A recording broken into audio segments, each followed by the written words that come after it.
What's up, guys? Welcome to the iPhone 6s Plus unboxing, and I'm really excited to bring this to you guys. We're going to be unboxing 128 gig Space Gray, and we'll be drop testing 128 gig gold version for the 6s Plus tomorrow. So be looking for that video. Super excited about that. Let's get to the unboxing.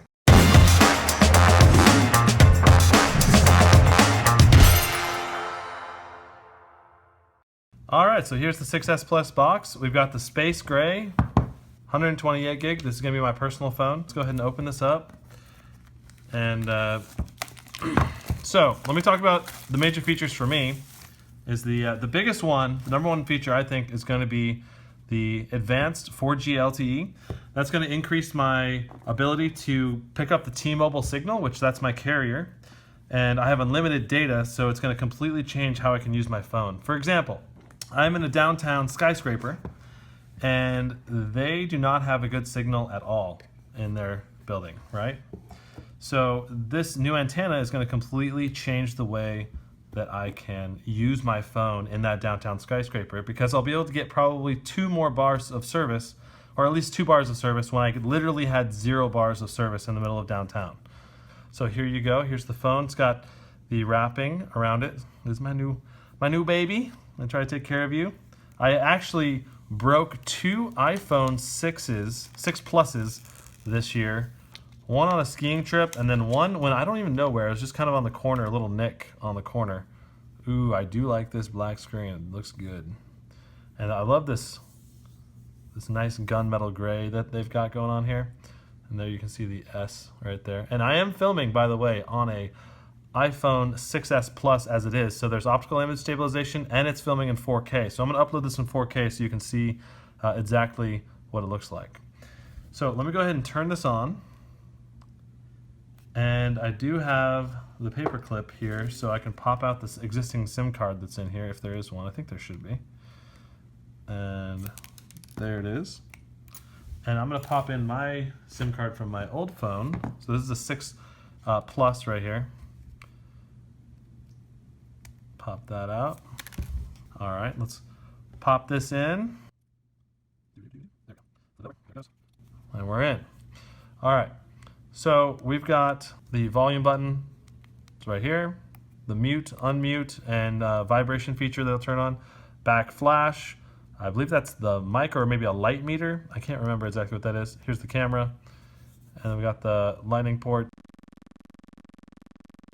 the headphone port, and the new touch sensor. This is going to be a big deal because the touch sensor on the original one was fantastic, and I really enjoyed it, but this one's twice as fast. So sometimes there'd be a delay between putting your finger, about a 1 to 2 second delay. Now that should be down to about a ½ second delay. Other than that, the camera's obviously been upgraded to a 12 megapixel instead of an 8 megapixel and does 4K video now. Let's go ahead and set this up, and then we'll look at the box down below. So English, United States. We're going to choose my Wi-Fi, and then I'm going to put the password in off screen, of course.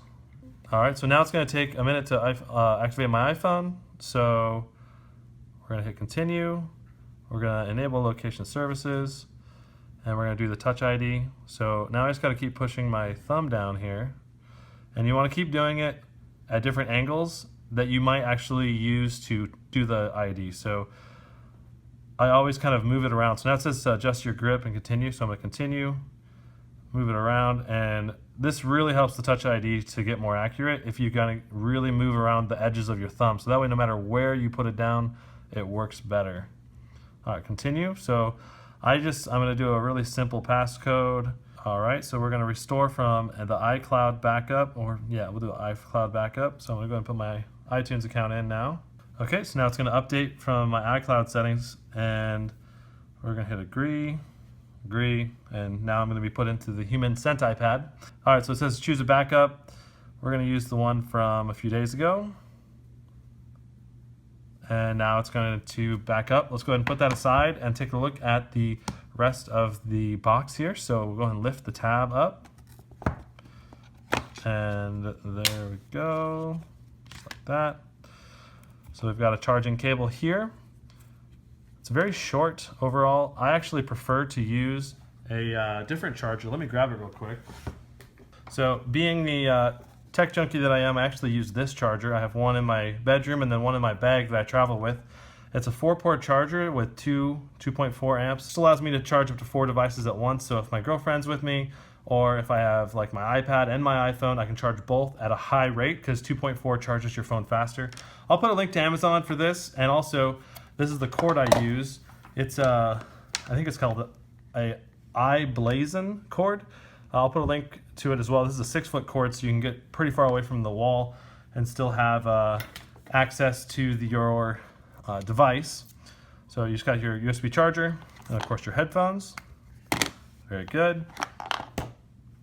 Let's see see how it's doing.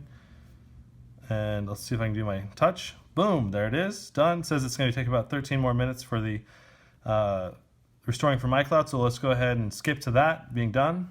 iCloud keychain, you can use this to store your credit card information, so you can automatically put it in and it'll keep it up to date across your different devices. I'm not going to use this, so I'm just going to don't restore, continue. Set up Siri. We're going to go ahead and set up Siri. Hey Siri. Hey Siri. Hey Siri. Hey Siri, how's the weather today? Hey Siri, it's me. I really like the color there. That's pretty cool. So, Hey Siri is ready. Siri will recognize your voice whenever you say, Hey Siri, continue to finish setting up your iPhone. I will send them my diagnostics to Apple. I don't want to share my app to analytics. Let's get started. So, for example, for 3D Touch, now you can hold down your finger on top of it. And the reason why it wasn't working initially was because I was pressing on apps that did not have 3D Touch functionality yet. It'll kind of do like a little 3 kind of vibration touches, like bop, bop, bop, bop, if it does not have a functionality yet. Almost all app makers, I bet, will incorporate that really soon, at least all the major apps. So here's my 3D Touch options for my phone. And if I go to my messages here, I can peek into these messages. So here's Darren. If I lightly touch, let's see how this works. So I'm touching hard enough there, so now I can see what we're talking about lately. Push a little water and it pops in. Now instead of having to go back and switch my apps manually, I just press a little bit hard from the side, pull it up to this screen, and now I can also swipe and switch between my apps just like this. So let's talk for a second about live photos. So if I just go into my photo app here, here's a picture I just took of my puppy dog. He's so cute. So notice the movement of the photo right before I get to the photo. And if I press on it hard, it'll show the 3-second clip around the photo. So it takes a 1.5-second video clip from before and after. It records the sound as well. And it's like really low resolution video, I think, with very choppy frame rate. So it's not going to take up too much space, but it gives you a little bit more than just like what a picture would give, which I think is really cool as long as they can manage the space economically. It'd be very interesting to compare how much space one of these photos takes up compared to just a regular standard photo. If it's 2 times the space, 5 times the space, whatever it is. I think if it's 2 times the space, it's probably worth it. If it's more than 2 times the space, probably not. I might turn it off. It's still a really cool feature. Anyway, guys, that's the features for the new iPhone 6s Plus and my thoughts on them. I'm really excited about testing out the Signal, and I'm going to be doing a test video with my old phone here before I send it back to T-Mobile using the Jump program. And I'll switch out the SIM card back and forth and do a reception test inside buildings and in the boonies outside of Houston to see if it can pick up Signal much better of 4G LTE now. So anyway, guys, that's it for this video. I hope you enjoyed it. Like and subscribe, and expect more videos soon. Talk to you guys later.